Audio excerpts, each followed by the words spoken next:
Today we are going to talk about a couple of new itineraries, an update to an itinerary out there that I think you all would like to know about. Like, I'm even thinking about doing it. I know Gordon can't go, but I'm thinking about it. And then let's talk a little bit more about that Grand Princess. Very much appreciated your comments yesterday.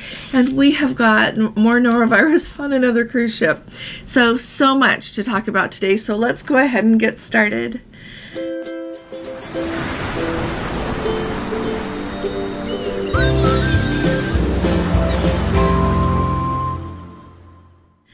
Hi there, this is Allison with Let's Go Travel Tips. It's Friday, it's April 21st, I just double checked, of 2023, and I wanted to remind you that this evening we are going to do our live. Friday nights are a little bit more hit and miss for us, but this Friday evening at 8 p.m. Eastern Time, we are planning to be live. If Gordon gets home a little bit early, we will start a little bit earlier, but we are really looking forward to talking to you all. We've got a lot to talk about. I've kind of got a lot of stories that are backed up because I know that people don't want an hour-long show every day, and we have a lot to talk about. So let's go ahead and get started here. First of all, Princess has announced that the renowned wildlife biologist Jeff Corwin, and if you are not familiar with Jeff Corwin, he had a series that aired on ABC for I think 3 or 4 seasons. And then also, if you're on a Princess ship, you can watch those Ocean Now, is that what they're called? Or Ocean Trek, I think they're Ocean Trek videos on the TV, and he's done them like some in Alaska, some I remember watching some in Mexico, just different places where he kind of just shows you a port, shows you some things to see in those destinations.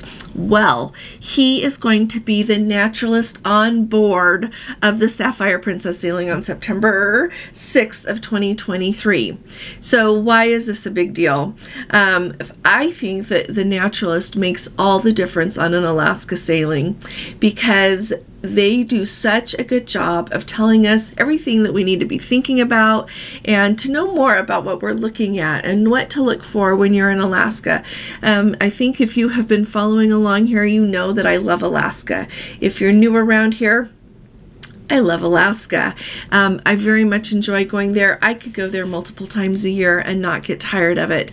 And so many people go on their very first cruise to Alaska that if you don't know this tip, like look up on your daily program, whatever cruise line you're on, the Naturalist, see what lectures they're going to do, see when they're going to be out on the deck, and go be there. I have had a variety of naturalists on the sailings that we have done. Some of them are like the very best one was on the Star Princess. Mentioned her before. She was amazing. That was our best trip to Alaska, hands down, because she was so amazing. But the other naturalists that we have had have been truly exceptional as well. Not a clunker in the group. So anyway, with this sailing, with Jeff Corwin going, they're going to have all of these different opportunities to get to meet him. They talk about meet and greets. He is going to be doing lectures on a daily basis, and he is even going to be doing heading up some excursions on that sailing. And so when we think about Alaska, I'm always saying, you know, the warmest, your best shot at having warm weather would be your July and into August, but the rest of the year is phenomenal. I asked a tour guide up there in Alaska one time when's the best time to go. They said May because the weather is nice.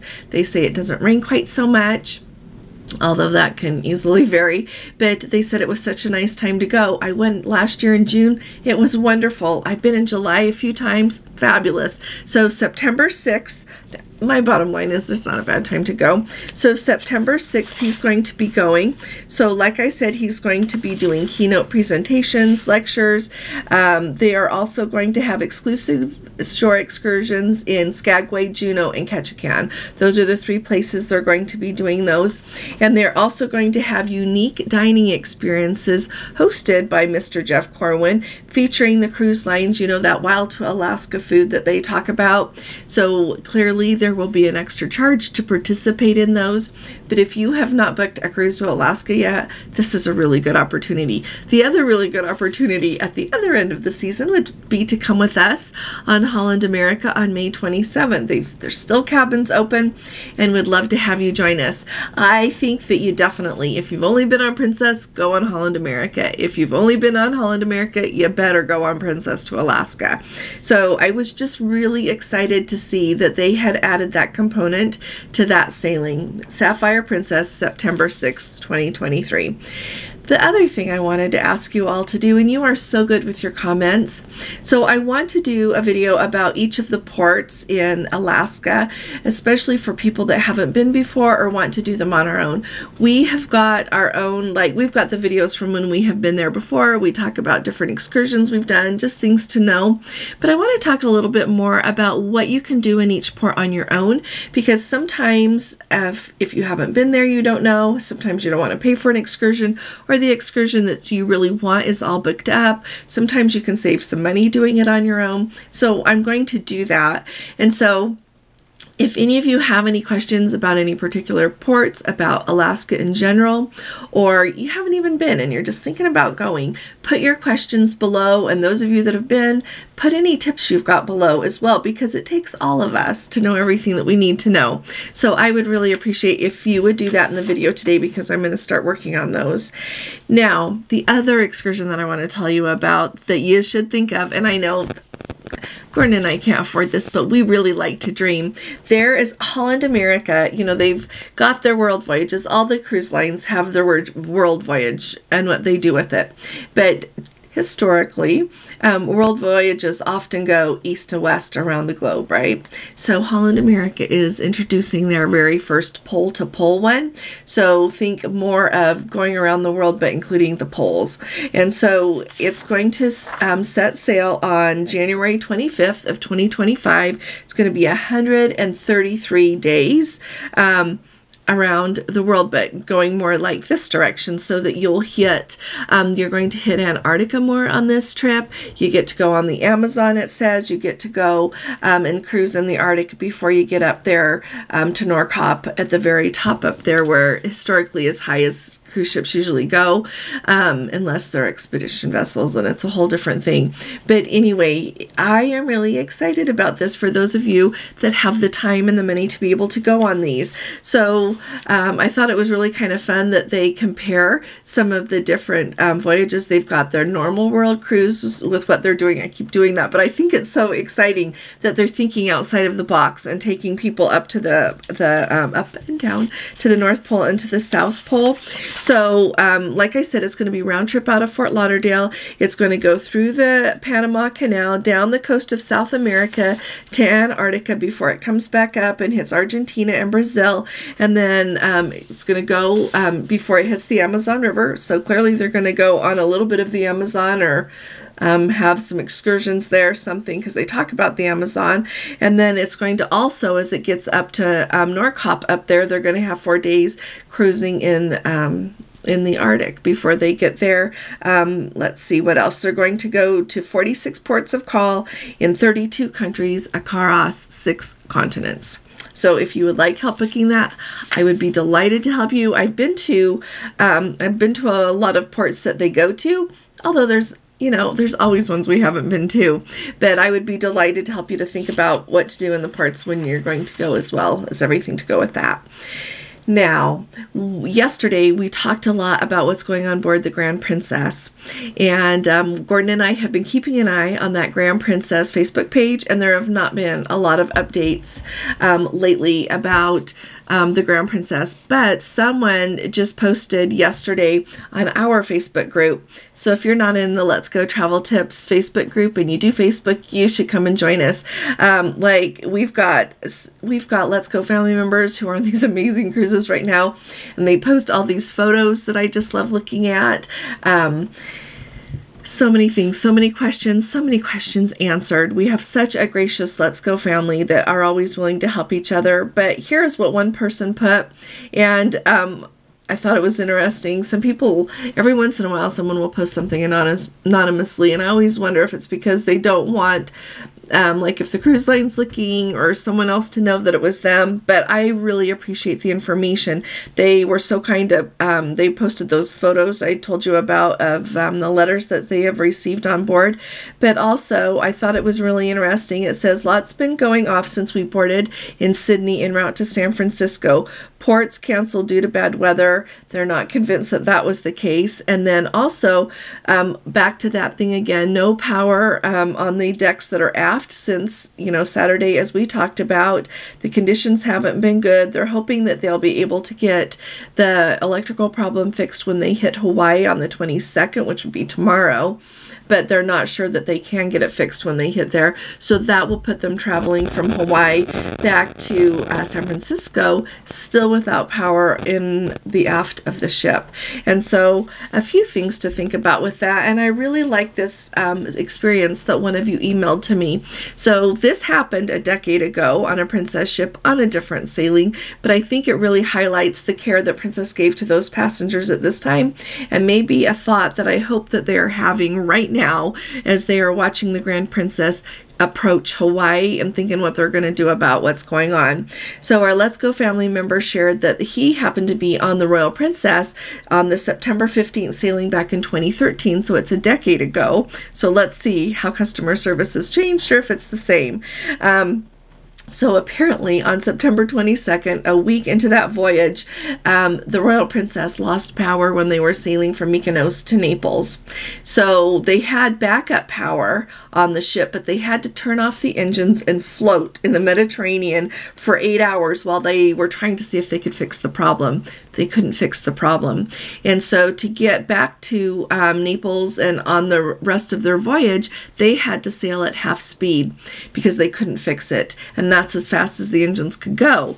And so they, Princess announced that instead of ending the cruise in Barcelona, they were going to end it early in Rome because clearly they were having to go so slow and they needed to get the problem fixed, in time for the next sailing.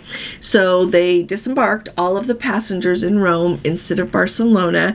They said that Princess helped everyone get their flights home, whether they had booked with Princess Easy Air or not. They helped everyone get flights out of Rome. They reimbursed them for those flights. They reimbursed them for the hotel stays, for the transfers, for everything. They also gave them all of their money back for the cruise, gave it back, and gave them a 25% future cruise credit to use on another cruise in the future. So he said that when he got home, a Princess rep called him up on the phone, made sure that they knew how to submit their receipts and what they would need to submit for reimbursement for everything. And they got all of their money back, everything settled within 90 days. I thought that was amazing, and especially that Princess paid for and helped everybody with their flights home from Rome. Even if they didn't book with Princess Easy Air, they took good care of all of the passengers. And so to me, it's going to be really interesting to see what happens with the Grand Princess, what the passengers are given as remuneration for what has happened on this cruise. Now, interestingly enough, I think that another really important component about this, and here's where I want to hear from you all on, is clearly they recognized that they had to end that cruise early so that they could get the problem fixed. Now, when the Grand Princess gets to Hawaii, what are they going to do if they can't get that fixed? Are they going to continue to sail on with people in, the cabins that they didn't book with no electricity or power in that part of the ship? There are people who are still in their cabin who don't have air conditioning, so it's hot. So it's going to just be really interesting to see what happens. And so those of you who are on the Grand Princess, do it anonymously. I don't care how you do it. What you post and let us know, or send me an email like what you're hearing and how things go on the 22nd. This also brings in my mind, and let me know what you think about this too. So we know clearly that the Grand Princess had a problem before this whole thing happened, right? They've had water leaks. We've heard of this for a while now. And as you think of some of these older ships, that clearly ships are behind on their dry docks because of the backup during COVID. All that got missed. But you hear, I'm hoping that they're starting to get caught up a little bit. But would there be some value on some ships that we know keep on having water leaks, keep on having all of these troubles, to have a cruise end early, or I hate to say it, cancel a week of cruise and slide them in when you can get space in a dry dock to get some things taken care of before we have a lot of trouble? I'm just throwing that out there. I know that there are, emergencies can happen on brand new ships and on older ships. Absolutely. But sometimes you wonder when there keeps on being water problems over and over and over again, why we can't get somewhere to get it fixed. I know I'm not in maintenance. I'm not in maintenance on a cruise ship. I don't schedule dry docks, but just some things to think about. Let me know what you guys think about it. All right, the last thing that we need to talk about is norovirus again. And I know I hate to keep bringing it up, but I think it is news. It's what's going on in cruise ships. So once again, passengers on the Caribbean Princess have had a letter slid under their door letting them know. It's dated April 20th, so it was yesterday. It just says the captain, it's signed by, the chief medical officer signed this one, and says, I would like to advise you that over the last several days, we've had some reported cases of gastrointestinal issues, which are strongly suggestive of the norovirus. And it talks about how easily norovirus is spread from person to person. Talks about the main symptoms are vomiting and diarrhea, which usually last 1 to 3 days. So if you experience those, they would like you to call the medical center at 911 to get help. They once again remind everybody to wash your hands. I love that they put this on here. Hand sanitizers are only partially effective against norovirus, so make sure you wash your hands and then use hand sanitizer. They want you to minimize direct contact with other passengers. Please use your stateroom powder rooms whenever you can. And like I said, if you have any of those symptoms, they would like you to call the medical center and get help. So I'm wondering how long ongoing this is going to be. Interestingly enough, like yesterday, I told you that on top of everything else going on in the Grand Princess, they have had norovirus or something extraordinarily similar on board that ship.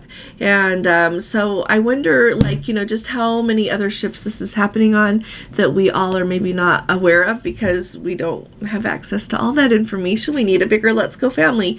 But it does not deter me from going on a cruise. Does it deter you from going on a cruise? I just wanted to let you know about that. And also on the letter, they did talk about how they are sanitizing everything even more, doing everything that they can to mitigate the spread of norovirus. So those of you who are going on the Caribbean Princess next week, sounds like your buffet will probably be served by the crew again, and they'll deep clean the ship, I am sure. Let us know if you hear of any delays in embarkation.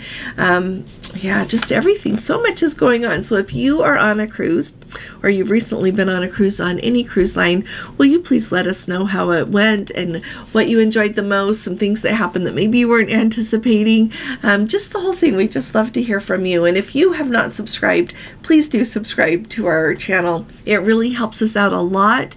We don't get paid based on the number of subscribers, but it does help YouTube offer our videos to more people so that we can find our Let's Go family members, because you're all out there spread everywhere, and we need to bring us all together here. So thank you very much for subscribing, and if you appreciate these updates, please do give us this video a thumbs up, because that helps as well. I will be talking to you all again really soon. You all take really good care. God bless you. Love you. Bye-bye.